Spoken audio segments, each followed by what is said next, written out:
as des répertoires qui tombent peut-être à la veille d'un concert. Un jour, ça va t'arriver. Un jour, ça va t'arriver.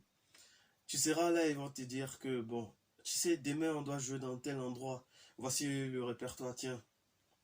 Et souvent, on peut te donner le répertoire sans les lignes de basse ou bien sans la partition. Du coup, tu dois bosser à l'oreille.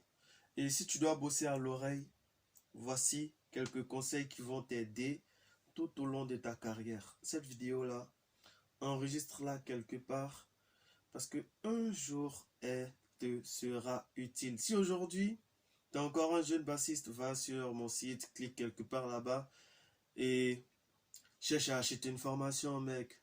C'est ton meilleur cadeau que tu peux t'offrir. Cherche à acheter une formation. Tu vas devenir professionnel. Ça sert à rien de regarder 1000 vidéos sur YouTube. Cherche à acheter une formation. C'est le meilleur cadeau que tu puisses t'offrir. Je peux pas te dire autre chose que ça. Cherche à acheter une formation.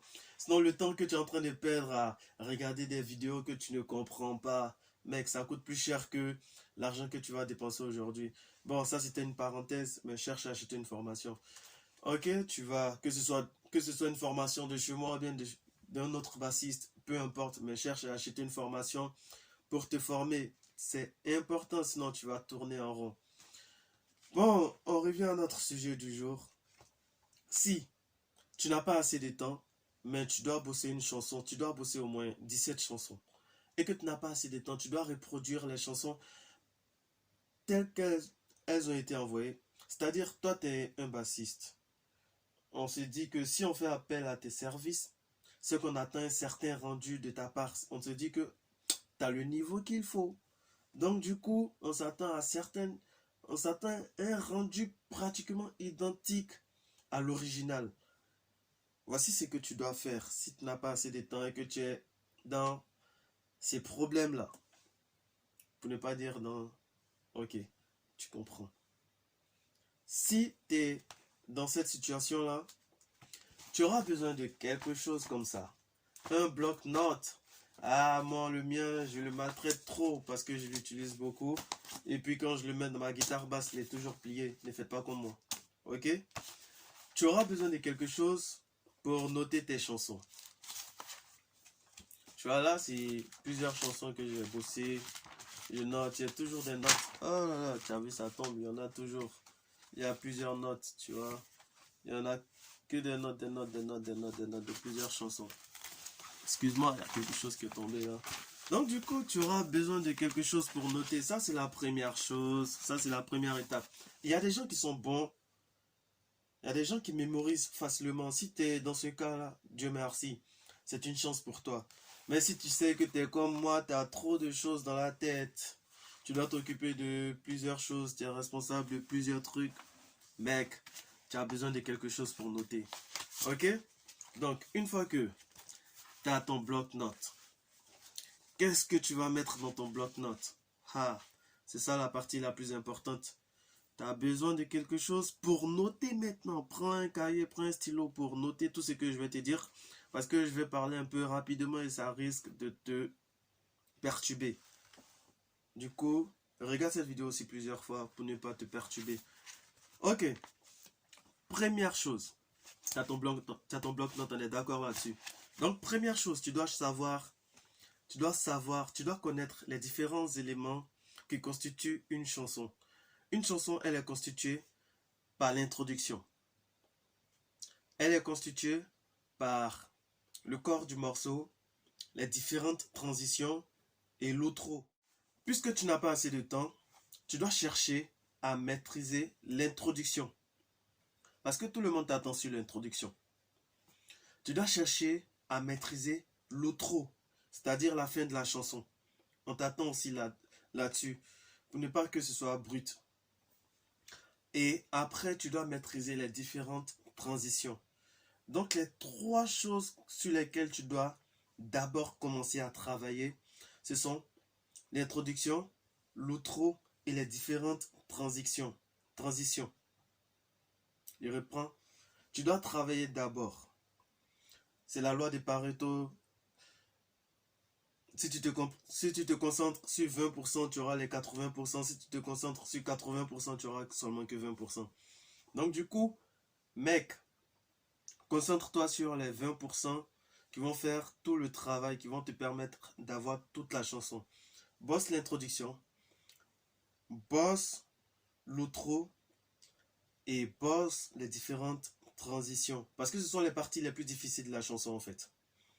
Une fois que tu as fait ça, on va maintenant regarder les autres composantes de la chanson. On aura le corps de la chanson, on aura on aura quoi? On aura le couplet, le refrain et souvent il y aura l'instrumental. C'est-à-dire que la voix est coupée, il n'y a que les instruments qui vont jouer. Ou il y aura peut-être un solo, il y aura des trucs, il y aura une improvisation, il y aura quelqu'un qui va s'exprimer, ou peut-être c'est toi-même le bassiste qui doit t'exprimer. Moi, qu'est-ce que je fais? Je reprends encore. Tu bosses l'introduction, tu bosses l'outro, tu bosses les différentes transitions. Maintenant, entre ces différentes parties, il y a le corps du morceau. Il y aura le couplet, il y aura le refrain, il y aura peut-être une improvisation d'un musicien ou bien il y aura juste l'instrumental. Moi, ce que je fais, c'est que quand je n'ai pas assez de temps, si par exemple aujourd'hui tu me dis, Abraham, tu dois jouer demain dans tel événement, donc du coup, tiens le répertoire. Tiens le répertoire. Ce que je fais, c'est que une fois que j'ai le répertoire et que je dois bosser à l'oreille et que j'ai déjà bossé mes trois parties différentes, je vais bosser une ligne de basse pour chaque corps, pour chaque partie du corps du morceau.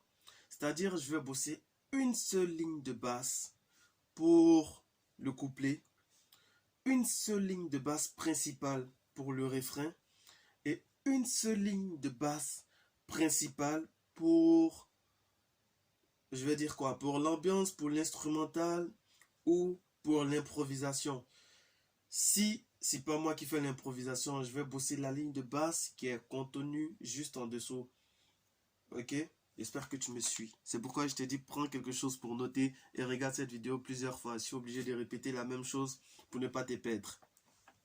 Je bosse une seule ligne de basse pour chaque composante de la chanson.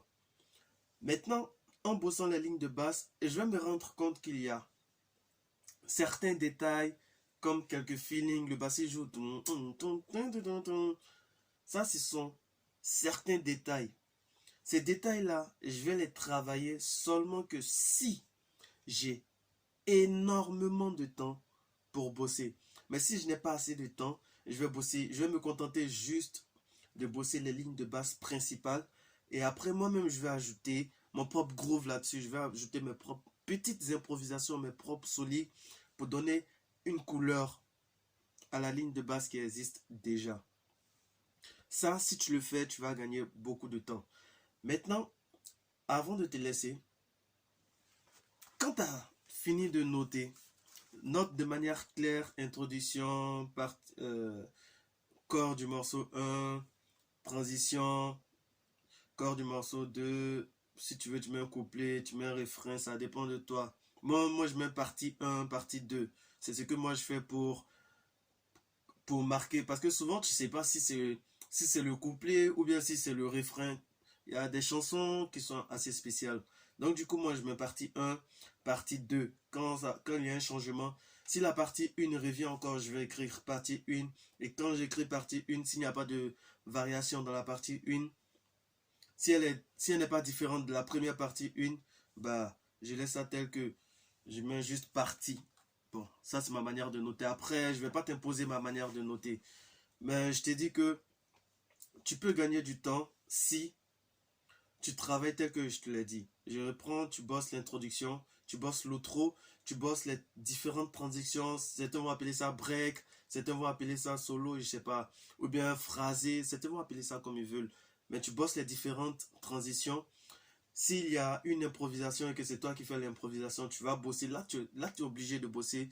Si c'est toi qui fais l'improvisation, tu es vraiment obligé de bosser par cœur l'improvisation.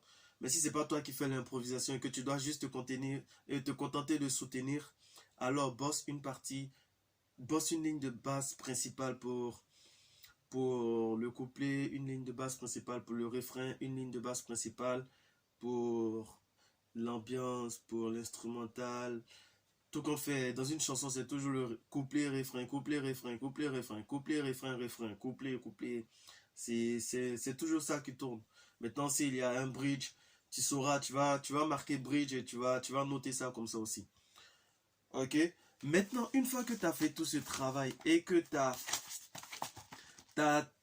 tes notes, tu vas demander, tu vas demander un, tu vas demander le set list. Je sais pas si on dit une set list ou bien le set list, mais tu vas demander un set list. Moi, ça sonne bien dans mes oreilles comme ça. Si on dit la set list. Bon, si ça sonne bien dans ton oreille, tu dis la set list. Mais moi, je dis le set list. Tu demandes le set list parce que souvent, si tu n'as pas le set list, et là, je te dis, faut insister dessus pour avoir le set list. Si tu joues avec des musiciens super professionnels, tu auras ça même sans demander. Mais si tu joues avec des musiciens qui n'ont pas l'habitude de bosser comme ça ou bien qui bossent au feeling, faut faire très attention parce que si tu maîtrises pas les chansons et que tu n'as pas le set list, pendant que il y aura une autre chanson, tu seras perdu. Tu vas commencer à fouiller entre tes feuilles. Et si c'est l'introduction qu'on doit faire, le chanteur, lui, il est devant, il est au micro. Il va pas te regarder pour te dire, ah bah, on doit maintenant faire cette chanson. Non, c'est pas professionnel. Donc du coup, lui va entamer la chanson directement et toi, tu es obligé de savoir c'est quelle chanson. Et c'est pas maintenant que tu vas commencer à fouiller dans tes notes, surtout si tu as 17 chansons, bien si tu as une vingtaine de chansons, c'est pas maintenant que tu vas commencer à fouiller dans tes notes. Du coup, demande toujours le setlist avant la répétition, avant les premières répétitions, et un jour ou 2 jours ou 3 jours avant la date de l'événement. Si tu fais ça, tu vas jamais te planter. Si tu fais ça, tu vas pouvoir interpréter facilement des chansons. Dans les jours qui viennent, je vais interpréter des chansons qui me plaisent. Je vais utiliser la même méthode pour interpréter des chansons et tu vas voir la méthode en action. Maintenant, si tu es débutant, si tu as envie de devenir un bon bassiste, il y a une nouvelle formation pour cette année 2022 qui s'appelle Bassiste Elite, Bassiste Pro Elite. C'est une nouvelle version de la formation Bassiste Pro. Va sur le site, le lien se trouve dans la description, fais tout pour la télécharger. Mec, je parle pas avec beaucoup d'émotion parce que je suis un peu grippé.